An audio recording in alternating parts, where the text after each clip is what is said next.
they don't have much family here. All family is in South Africa. I've one sibling in the UK, but all the rest is down south. So very different lockdown procedures down there. So yes. Yeah, and down south, really down south. Really down south, yeah. Okay, let's just go. So what are the lockdown procedures there? Well, they've just started vaccinations really a couple of weeks or 3 weeks ago. Yeah, I think it's fairly, you can take your own kind of attitude towards it at the moment, it seems. Agree.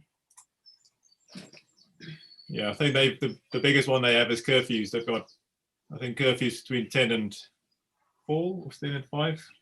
10 and 4. Yeah, but otherwise it's pretty much free movement. Yeah. Well, one of my clients just came down with COVID this past week, or late last week, whatever, hitting him a bit hard, UK based. So don't know where he was in the queue or for vaccinations, or whether he had one or had none or whatever. So. Right. Yeah.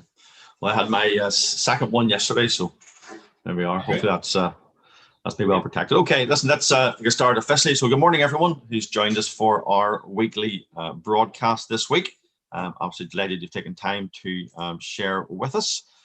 So today we are focusing on a planning uplift case study. So the regular attendees know that my name is David Johnson. I am the CEO of a equity property crowdfunding platform called LEOcrowdfunding Limited. And my co-host, resident co-host, is Mr. John Corey. So good morning, John. Good morning. How are you?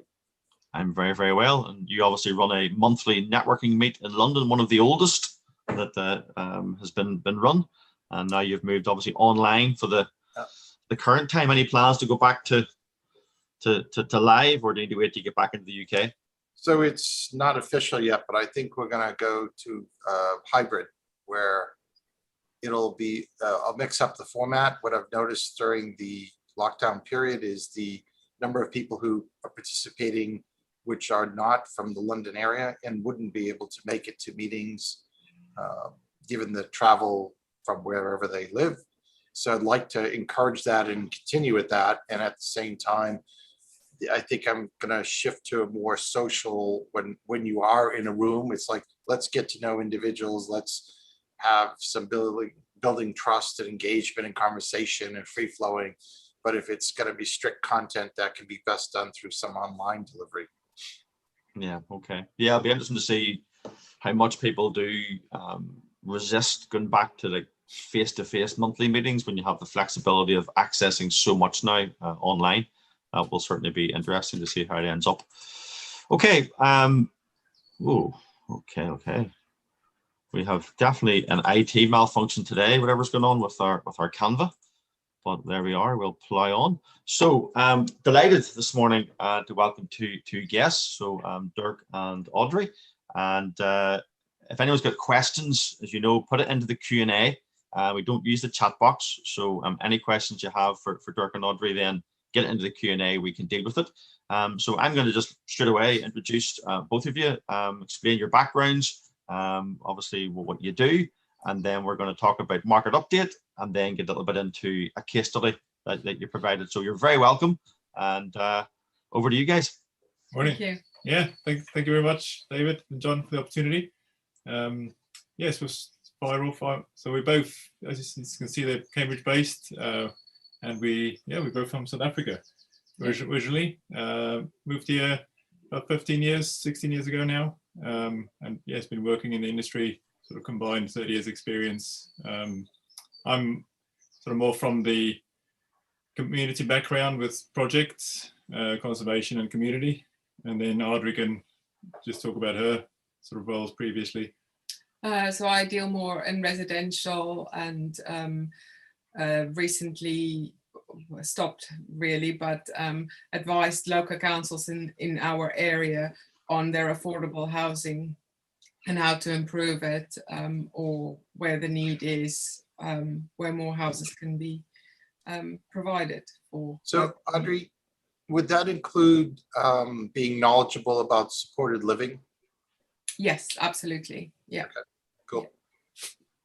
Okay. Great. Yes. I mean, we cover. So we're based in Cambridge and work mostly Cambridgeshire area, but we cover the whole of the UK and also now South Africa. We're busy with a few projects there, so quite a nice global. Yeah, let's be very clear about this. Where you're based versus where you work doesn't seem to correlate. Yeah. While you do have more clients naturally in the Cambridge area, if it's in the UK, you're able to cover it when it comes to a lot of the work that's the design work and the paperwork and the process work that doesn't require on-site. Yeah. Absolutely. I mean, yeah, you don't have to be located exactly where, or the projects don't have to be located where you're based. There's a whole lot of resources which you can tap into when you can't physically be on site. Yeah, you mentioned South Africa there, and I think John pointed out, I think all four of us on the webinar today as hosts are in theory immigrants to the UK. So you're South Africa, John's obviously US, and I was actually born in the US and probably spent 9 out of my first 10 years outside Northern Ireland. So technically we're four immigrants on this UK webinar today. We could just say foreign born. We don't have to worry about whether it's technical immigrant or not. And like you spent some time at Papua New Guinea. I mean, we're not talking about first world either. So yeah, no, absolutely. Which is again the whole world just with technology. It's brilliant. So, Dirk, you had a quote on your LinkedIn profile, and I always like to sort of dig into our guests and try and understand them a bit, what motivates them, and I'm always fascinated with the designs they pick. It's a really good sort of intro slide you have there, which is a bit unusual, but that's what makes people stand out, which is great. But you had a quote on your LinkedIn profile, which was, "As an architect, you sit at the feet of kings." And I thought that was a really cool quote. So where did you find that quote? Yeah, that was interesting. When studying architecture, you go through lots of ups and downs, I guess, with any sort of student, whether you want to be in the profession or not. And one of my student leaders at the time, I said to him, because I was interested in sort of more the technical side of things, always the engineering side. And I wanted to stop at some point, and he said to me, hang on, this is a profession where you're sitting at the feet of kings. You get to be part of, you're sitting around the king's table and know what's going on behind the scenes of a lot of things. So it's, it is true. Excellent. It's a very interesting profession where you get to know a lot of insights. Yeah. Yeah, no, I thought that was really cool. So, okay, so market overview, and keen both for Dirk and Audrey to join in here with any comments or observations. We always like guests on who obviously are actually what we say in the cold face, actually dealing with clients who have projects. So you're going to have probably a really good understanding of what's happening out there. John, the ones that were chosen this week by the staff were online retailers, warehouse occupation up 614% on 2015. Probably hardly surprising, but I know you've looked a little bit into this sort of warehouse market, and you do feel it's going to be something that does expand in the UK. Well, it wouldn't be just the UK. I think what we've learned is that we can do a lot of shopping online. There's a lot of things that there's no need to go physically look and touch. I just ordered some items here for the US studio, and I knew what I wanted, and Amazon was having their Prime Day, so I was getting it at good prices.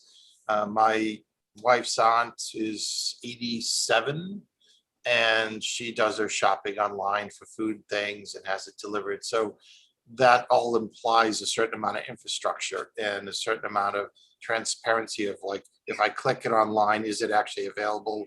When will it get picked? Can it get delivered? All the rest of it. And that whole process is now working well. But that means we want last mile delivery. We want little micro warehouses close by, get it to me in 2 hours or less, all this sort of thing. So clear growth trends, and it might be an opportunity to take, say, a big Debenhams store, turn it into the local warehouse right on the high street, and have maybe some coffee shops and things at the ground floor for people on the high street, but you could still then use the robots upstairs to move around items that are in high demand. I don't know if Dirk or Audrey had caught the news about Harrods. So they've sort of done a little bit what John's talking about, and they've created this sort of H beauty concept, they're calling it. It's like the beauty playground is what they're describing it as. So I don't know if you've come across this or saw it in the news, or have any sort of anecdotal evidence of clients involved in this space. No, not really, but I thought this is quite interesting. We last week in the village that we live, they trialed one of these tiny little delivery robots. So the whole village was up and on because we have these two robots going backwards and forwards. And it made me think that although we have these massive warehouses outside in the countryside, if inside, like in residential areas, we're going to start getting smaller hubs where distribution can happen from. Yeah. Yeah, actually picking up on that, they did some testing of those in SC1 where I live, so I saw them a few years ago. But we've had some issues in the building in London where people are getting in, taking packages because there's a lot of packages left and they're in an open floor area and they just drop there. So then people come in, scoop up a bunch and leave. So then the conversation becomes, can we have them delivered to the shop that's like a quarter mile this way or the other shop over here? And suddenly like these little mini, well, they're shops, they're not warehouses, they're not distribution points, but they're open all the hours. So why don't you have it delivered there and then you walk over and get it? And your phone tells you that it's there, you know to go get it. It's a short walk and it's safer. So. Yeah. Yep. Yeah. No, I think with the planning changes, just to add that with the permitted development changes, that some of the high street in some of the villages around us are changing. The planners are allowing sort of old commercial units to be changed into that, where they want some commercial on the street, but it's not viable for a long time tenant. So it's, yeah, like you say, an Amazon pickup point or whatever. Yeah, no, that's a really good point.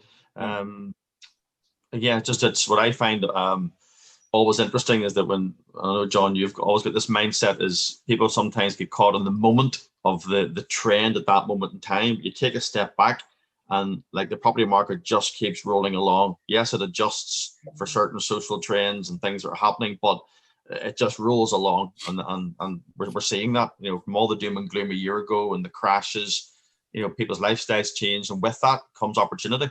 So home delivery, you know, being at home more, online, et cetera, it just creates opportunity for other people. So on the rental side then, an interesting BBC, renting now cheaper than buying a home.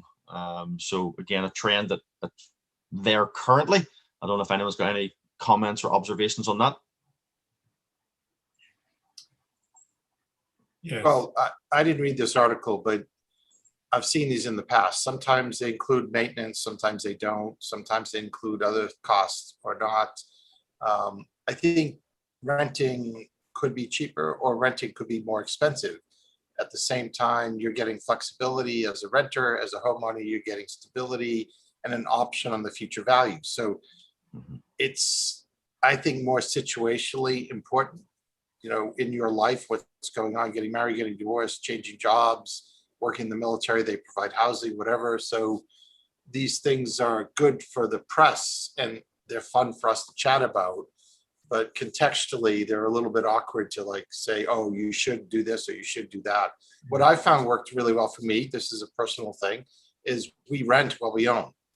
So right now we're actually living in one of the properties we own, but in the past there's been like a 5-year chunk of time where we were investing in London in like one place, and then we were renting 2 city blocks over because it was more suitable for what we needed at the time than the property we owned. But it didn't make sense to sell the property, and then because it was a temporary requirement. So that temporary was 5 years. But yeah, okay, right, okay. Let's go straight in then to our main topic for today. And again, it's brilliant. Real lives is what I like to call this section. So again, thanks for Dirk and Nadia jumping on here. So you've chosen a planning uplift case study in Cambridge, obviously where you live. So listen, over to you guys. Do you want to explain sort of high level what the project is? And then we've got a couple of slides that allow you to deep dive into certain aspects. Great. Yeah, sure. So the one that we selected is a project that I worked on during lockdown last year when we started. So the site is close to where we are based, which was ideal in terms of not being allowed to travel too far. It's based north of Cambridge. It's a village called Waterbeach that has seen, I think the village is popular because it used to be a military base. The military has now moved out of the village, so there's a lot of potential development, but it has seen a lot of regeneration in the last couple of years, and it's just ramping up. One of the positive things about it, it's nearly 6 miles from Cambridge. There's excellent connections in terms of travel in and out of Cambridge. There's also the Science Park, which is quite crucial to Cambridge. That's located on the north side, which makes it even closer to Waterbeach. So I was approached by a developer that owned a piece of land next to this land, so he was familiar with the area. And when he approached me, the piece of land, it used to be a garden site, already had outline planning permission attached to it. There was a couple of constraints, and you could see it was just done so that the seller could potentially get a little bit more for the site. So I went to go and see this piece of land with the developer, and it immediately felt that what was designed or what got planning permission for it is not really the true potential that you can get out of the site. So yes, then we went back and I had a little bit of a think, what can be done to the site in terms of planning long term. It was really just a 2-bedroom bungalow. Looking at the area and what was in the surrounding area, and also what was happening in the village, we immediately identify that actually the need in the area is more for family homes. So a 2-bedroom house is never going to do that. I then started looking at what kind of the site, analyzing the site and what the potential could be. One of the great benefits of the site is that it had vehicle access to the front of the site, where sometimes, so it's not, although it was located at the rear of a house, it had actual access to the back. So it wasn't kind of a garden grabbing where you have the long drive, which eliminated further development to it. We then started looking at what the footprint is, what they approved. So we tried to base the main house on the size of the footprint of the outline planning application. But rather than keeping it as a bungalow, we added an extra story on top. So it became more like a 1.5 story. Also the site had a very large front garden, which just screamed, please develop me. So what we did is, it's a long-term plan. We put a very large double garage on with a utility. And then in the future, we're hoping to actually add another story on top of the garage, which will then make it kind of a 4-bedroom. But we did not share that little bit with the planners initially. So this is just kind of the sketch that we ended up with, but the process was a little bit longer. I think Dirk can explain, he's more the BIM expert between us and how we use BIM to get everyone on board, the planners, the client to understand, and in this case, the neighbor, because they were very closely linked between the neighbors, and the neighbor was retired, so their garden was really important to them. So we had to prove that whatever we do, we're not going to overshadow their garden. So it becomes unusable. And that's where models like these, where you can actually get live data from, are great. and they Yeah. come in different levels. These were the So more is the neighbor, in the image that I'm looking at that's on the left, that green roof is essentially the garage or garage? yes. Okay, And then and that's gray. where's the neighbor relative to this property?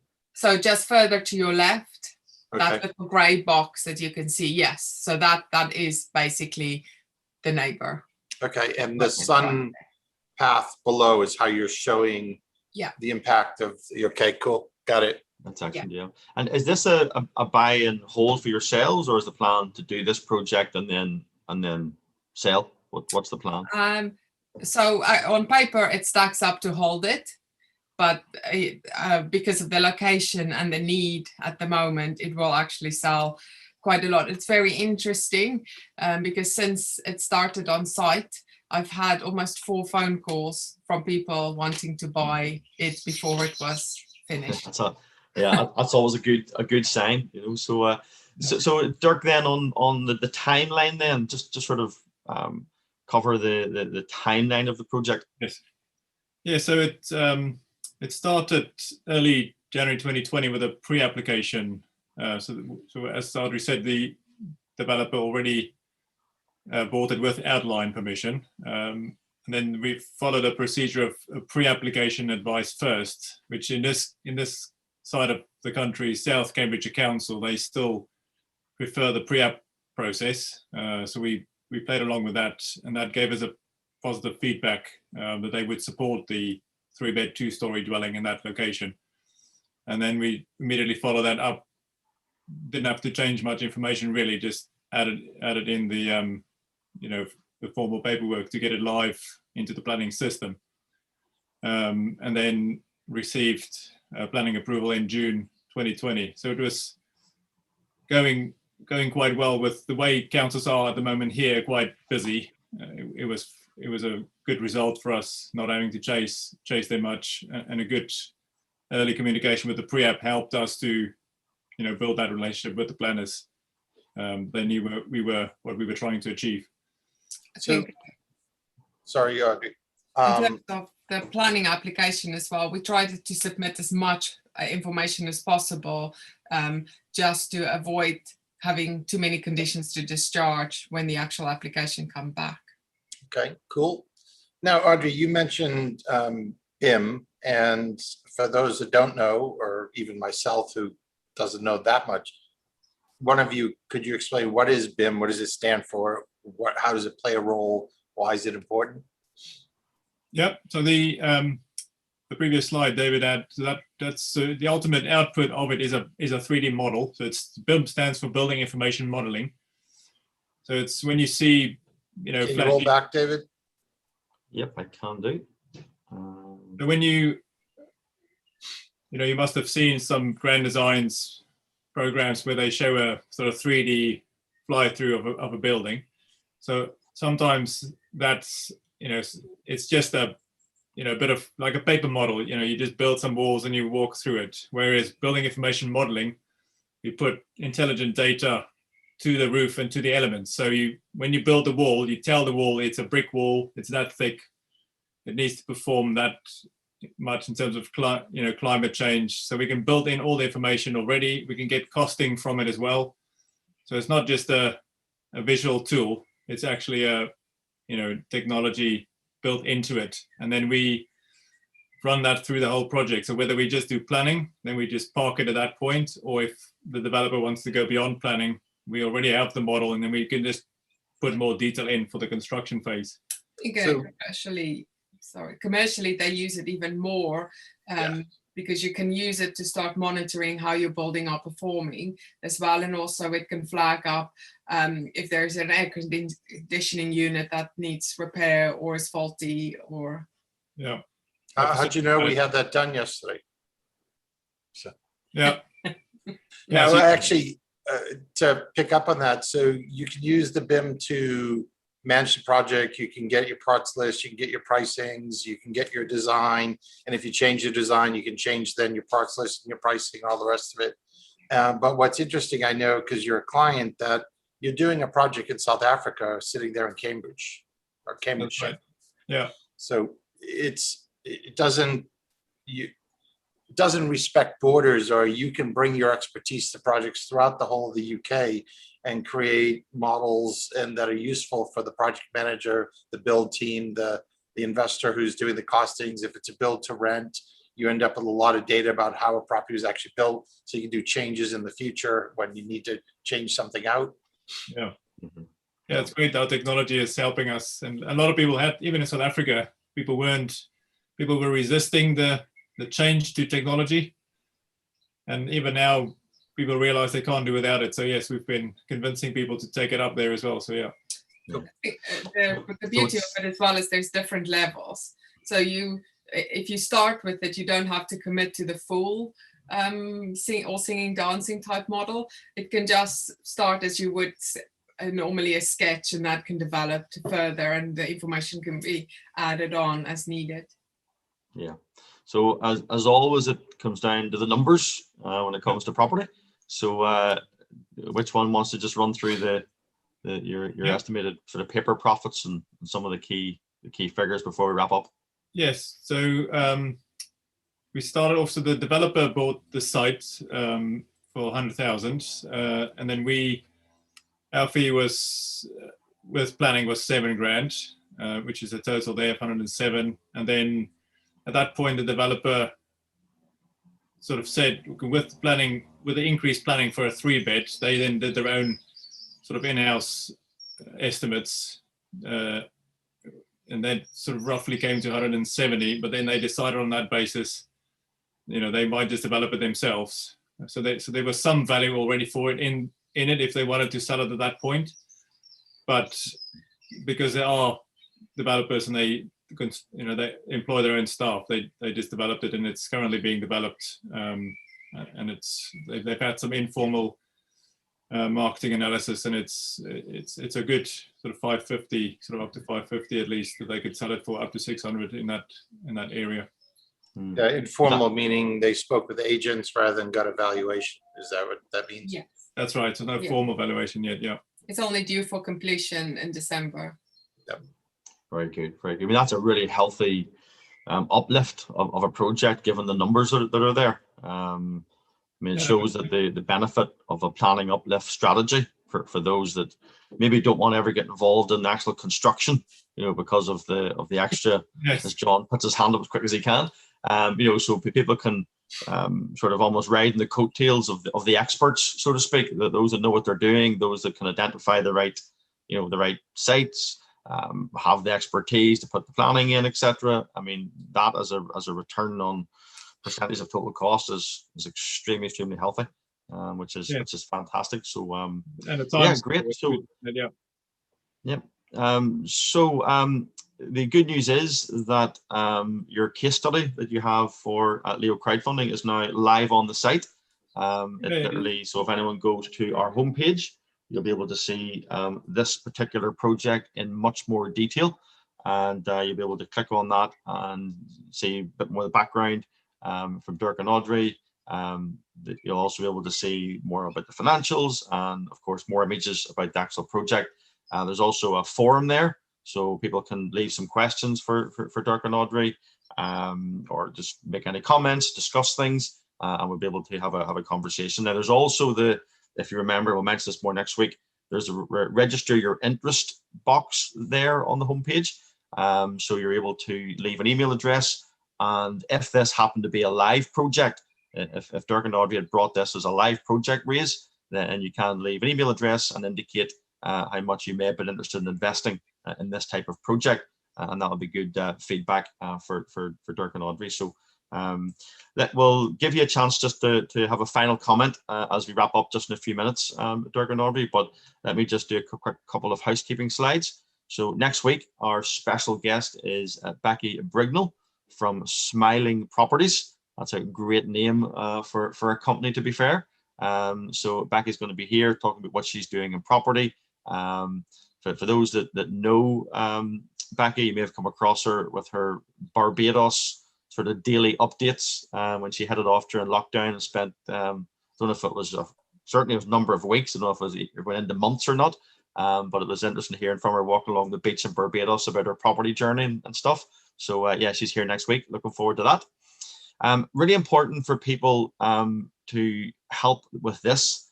The UK Crowdfunding Association, we did mention this a few weeks ago about the FCA the discussion paper they have out. So there's a full questionnaire that you can do. So there's the link. You can snip that or screen save it. And this will help shape what the FCA implement in the future regarding the crowdfunding industry. So very important that you take the time to jump into that and leave your thoughts, and let's get sort of the right steer to the FCA as they consider changes they're making. I want to point out that the actual discussion paper doesn't restrict itself to crowdfunding. It's definitely targeting, though, anyone who does property development or anybody who raises money for property projects. They consider that very speculative, and therefore they're looking at clamping down even further. So this is their opening discussion in that.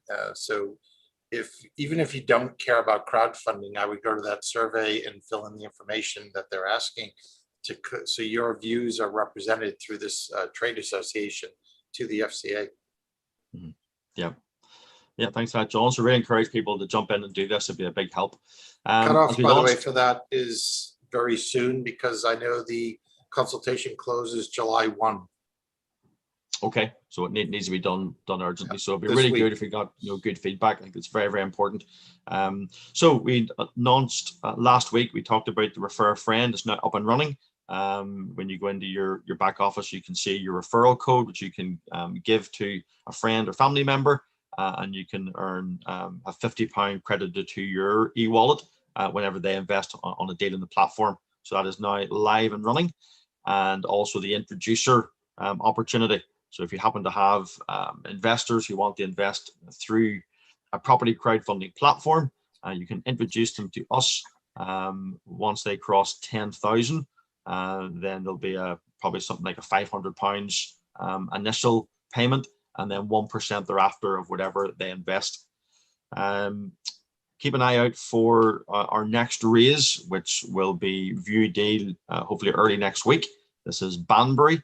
It's a JV project between Hitesh and Michelle Van Ruyen and her husband, who come more from an interior design background. Single dwelling in Banbury. The site has been purchased or about to be purchased. The legal control of it. Planning is in place to build a single dwelling between two houses. So straightforward vanilla construction deal, and that will be there to view early next week. And of course, our City Gate Leicester is also available to view and to invest in if you so wish. We pivot on to Clubhouse. I'm not sure, Dirk, Audrey, are either of you Clubhouse users? Yeah, I've been on there, but yeah. Brilliant. Okay, if you can spare half an hour at 11 o'clock, you can jump on and be part of the conversation on that. So I can make sure you get a link to where that is. What I'm going to try and do just with finish, John, is let me see if I can quickly, if you have any comments you want to make, or I'll let Dirk and Audrey finish up. I'm going to jump onto our homepage and show the case study. So yeah, that's cool. In the meantime, Dirk and Audrey, I want to highlight to everybody that BIM is essentially a methodology that allows you to be more intelligent about your planning of all the details, and you can coordinate easier with the project manager and everybody else if you get better costings. But it's again something that's lives in the cloud, so to speak. So if you, as local experts, I was talking to a developer and he said it's a little hard to find people that know how to use BIM well. So the fact that you two do is a big positive, big asset. Yes, yeah, it is available, but yes, it's slow to take up, especially with contractors. So if you can convince a contractor with fairly low-key tablet or something to get themselves set up, it's a great. Well, do I have to do that, or can I just have you guys do it, and then the contractor will say, build this on this location with these materials? We can do it all, yeah. Exactly. Yeah, we're not going to train contractors with tablets. Forget that. Yeah. No, they'll just drop it off the bulldozers and scaffolding. Yeah, exactly. Oh, it broke. Yes. Battery's not charged. Yeah. So there is our homepage, and you should be seeing my screen okay. And you can see right at the top, pride of place. right at the top is case study. So this is the project that Dirk and Audrey have just talked through. So if we were to click on case study, you can just confirm, John, that should have changed screen on your end. This will allow you to go into the overview and you get a bit more information. It's a really good read and good high-end sort of explanation of the project. Then you can go in and have a good look at the financials. And if you want to know a bit more about Dirk and Audrey and some of their team members, it's all there. Forums there to ask some questions in. But this was the box I was saying you can leave an email address in and an investment amount if this is sort of project that you'd be interested in the future. We've done a number of planning uplift projects, and it's certainly something that our investors definitely like. So that gives you an opportunity just to record your interest. And at some point in the future, Dirk and Audrey, you may have a project that is suitable for the site, and we can get the feedback to you. Before that, sorry, if people register their interest, what it is a soft vote. You're saying, I like this project, I'd like to see more like this from this team. It's just a way of saying, next time you have a project, let me know. And if you want to put it in amount, I think I'd invest approximately this. There's no commitment, it's not binding. It's more to be on the list of people who are interested in similar projects from this team. But one caveat, I know from talking to some other people, if you register on the Leo crowdfunding site and you say, don't send me marketing messages, you won't get noticed. You won't get notified. You won't get any communication that, hey, Dirk and Audrey have a new project that's just like the other one that you said you're interested in. But because we're respecting your preferences, we're not going to tell you. So you have to think about it, folks. When you register your interest, don't turn off the messages. Yeah, absolutely. Okay, listen, that's us for today. That was really useful just to maybe show that case study. So can I thank Dirk and Audrey for jumping on today. I'm really interested in hearing your views on the market as well as the details of that particular case study. So look forward to getting some feedback to you. Keep an eye on the forums and get some questions going there. And let's get some engagement. You have a project coming up with, you're probably joint venturing with someone. So we'll see another project fairly soon is what I understand. Yeah. Yes. Cool. Yes. Cool. Okay, good. That sounds good. Okay, listen, we'll let everyone go. Enjoy the rest of your Thursday and have a fantastic weekend, and see you again next Thursday, same time, same place.